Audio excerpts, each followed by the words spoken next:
Hello, I'm Neil Whelan, and welcome to the Wesleyan Podcast. This episode is all about primary care networks and the financial risks they face. And to discuss this topic, we have Paul Forder and Simon Appleyard, who are both regional managers for Wesleyan Financial Services, and account manager Graham Leyfield, who specialises in locum and practice protection for GPs and GP practices around the country. Nobody knows the challenges primary care networks face better than these three, and they'll be guiding you through those challenges from the financial risks, what happens when staff are lost through long-term sickness, to what planning needs to be done as the PCN cycle draws to a close.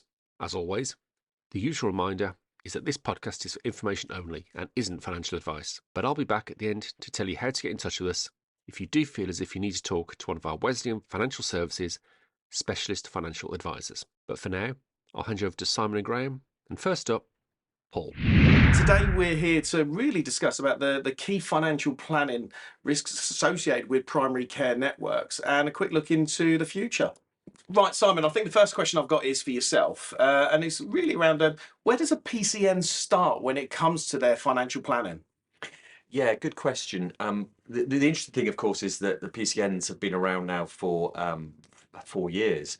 However, whilst there were some really good early adopters, the impact of COVID and all the dislocation in primary care that caused has meant that it's only really in the last 12 to 18 months that that PCNs have started to really get to grips with some of the key challenges that they face, and things like the liabilities, etc.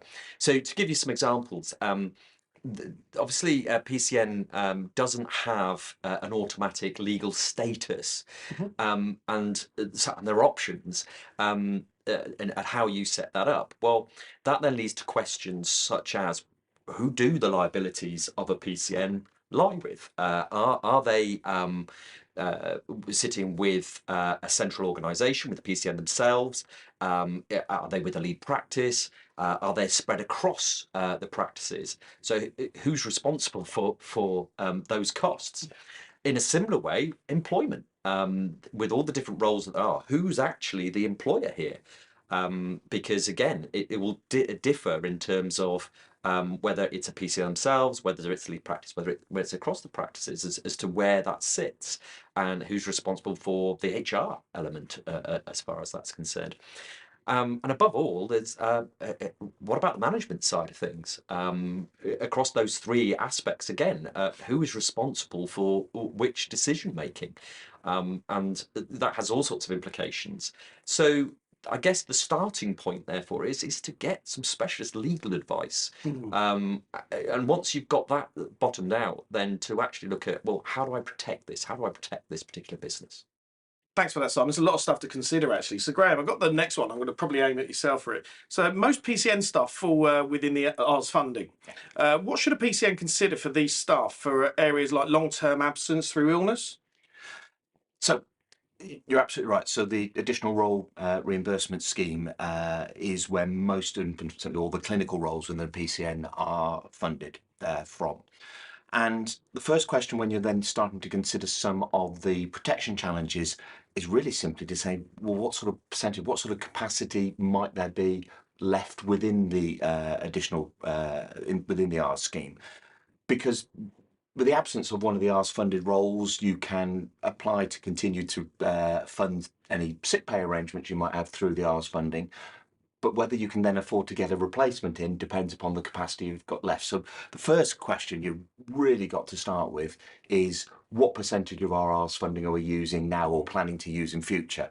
Because if you're getting towards capacity or at capacity, it means there's very little left or none left to find replacement costs from.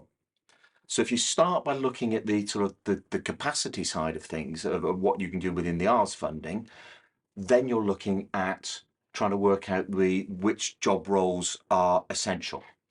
And it's the conversation that I'm regularly now having with primary care network sort of management teams is that when you're getting towards that capacity, part of your contingency planning for your PCN is to then say, look, which of the roles that we fund are essential, that we have to maintain because that's essential for delivering patient services.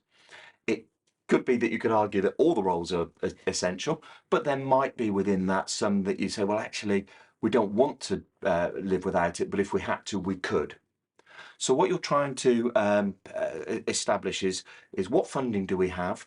What roles do we have to replace? What will that actually cost to do? And where does that sit within within the network? Simon mentioned legal structure. Well, that's part of that. Who employs people? Who have got the responsibilities? Um, and then once you've had those conversations, or even earlier in the process, talk and get some specialist advice. It's the conversations that our specialist financial advisors are having regularly now with primary care network teams across the country, and it's that sort of process of capacity, essential, contingency plan. What can we do about solving those problems? So that's really good points you made there, Graham, about the arts funded side of things. But what about those roles that are not arts funding, such as clinical directors, PCN managers? What's the situation to think about there? Yeah, really good point. And it's a different challenge to the R's funded roles, because obviously you've got people potentially directly employed, and clinical directors, it may be almost on a subcontract basis with practices. But if I take the role, sort of management role that PCNs are taking on, which is becoming more and more common and a reflection of the actual specialist nature of managing a PCN. Those people will have a contract of employment. So first and foremost, on a personal level, what sick pay arrangements have you got, and on a personal financial planning, anybody employed by the PCN, just check what arrangements that you've got in place. But from the PCN point of view, there's a finite amount of funding available for paying for management teams, etc. So actually, the contingency planning is as essential and for these roles as any of the R's funded roles. And it's actually saying, look, if we've chosen to take this role on and pay and use our funding to employ this person, what's our contingency plan if that person isn't able to work long term, absent? How do we replace that within the network? Who's responsible for taking it on there? You mentioned earlier about the understanding where the employment structure is. Often with the PCN ones, it will be directly through a PCN or a federation that merge together.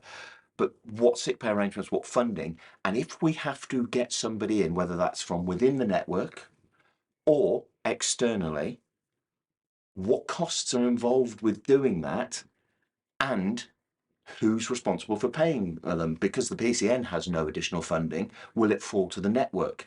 Do the practices within the network recognise and understand that that's something that they might have to contribute towards? So it's about having those conversations. It's about getting the right conversation with your colleagues across the network about what are our plans for specific roles that we might employ. Our specialist financial advisors again will be able to help with actually with those conversations and making you aware of some of the solutions that might be available to protect those. So one of the things that I mentioned at the start there is the fact that the PCNs have been around since 2019. So that means that the funding cycle comes to an end in 2024. Yes. So what I'm really interested then is the view on the impact that that might have on PCN planning needs. It is a great question, because you're right, Simon. I mean, the funding does finish next year, and it's going to change significantly next year. And with the potential of an election as well coming in, things could be dramatically different. So nobody really knows what it's going to look like. However, it doesn't take away from the need for financial planning right now. Okay, because it's important, because when we ever look at financial planning thing, we always kind of take a snapshot of here it is right now. This is what it looks like, and we can then sort of say the impact of stuff as it's going to happen. And with PCNs employing thousands of people, whatever the changes come on to this in the future, it will still kind of look very similar. How similar it looks, we don't know, but it doesn't take away from the doing it right now, because ultimately the need is there. If something happens, Graham, you mentioned earlier about the event of sickness for these people, we need to make sure that we can show you that this is where you currently are, this is what it looks like, and this is the implication of these things. So it's important to review the here and now. But one of the things that we do on a regular basis, which I'm a big fan of, is we look at it every year. We'll review it every year. So we can take into account these changes whether it's the PCNs, the funding side of it, and part of the Wesleyan Financial Services and being this, we mentioned the specialists before, wholly looking after the medical, is we keep up to date with these things. So as these changes happen, we'll be active in contacting you. Some of the key bits for your consideration for the PCNs as well, though, is once we've had the reviews that you'll have changes. So it's important the other way around as well. Our reviews will kind of take place, but like I say, it will change. What it looks like, nobody knows. But what we will do is make sure that we review it and sort of take into those account those changes. So hopefully you've had some value out of the session today and found it useful. We at Wesleyan Financial Services have a unique understanding of the financial planning needs for those in primary care. And if you have questions or you want to explore in more depth the issues and how they will impact upon you, please come and book a no obligation appointment with one of our specialist financial advisors. And you can do so via our wesleyan.co.uk website and follow the links. And that's our show for this week. Thank you to Paul, Simon and Graham. If after listening to all that, you think you could do with some expert financial advice, go to wesleyan.co.uk, where you can book a no obligation appointment with one of our specialist financial advisors. To find out more about Wesleyan more generally, you can find us on Twitter at Wesleyan, as well as by searching for us across Facebook, Instagram, and of course, LinkedIn. And if you search for Wesleyan Assurance Society on YouTube, you can see Paul, Simon and Graham talking about this subject in bite-sized chunks, as well as loads more videos about a range of topics that might impact you. And if you found what you've heard here useful, you can like and subscribe to us on all the usual podcast platforms. But that's it for now. So until next time, thanks for listening.